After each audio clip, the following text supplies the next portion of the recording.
বলো তো আমার হাতে কি আছে? পেন। পেন শুরু হয় পি থেকে, বলো পি। পি পি হবে না পি হবে?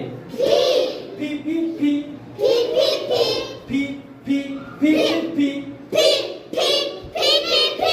P is for pen. শোনো, অনেকে কিন্তু ভুলে ফি বলো, ফি না P. P is for pen. বলো পেন দিয়ে লেখা লিখি, বই থেকে পড়া শিখি। তোমরা লেখালেখি করো কি দিয়ে? ইংরেজি বলো, কলমের ইংরেজি পেন। কি দিয়ে লেখো? পেন দিয়ে লেখো। আর পড়া শিখো কি দিয়ে? বই থেকে। বই থেকে বলো V is for pen. Pen অর্থ কলম।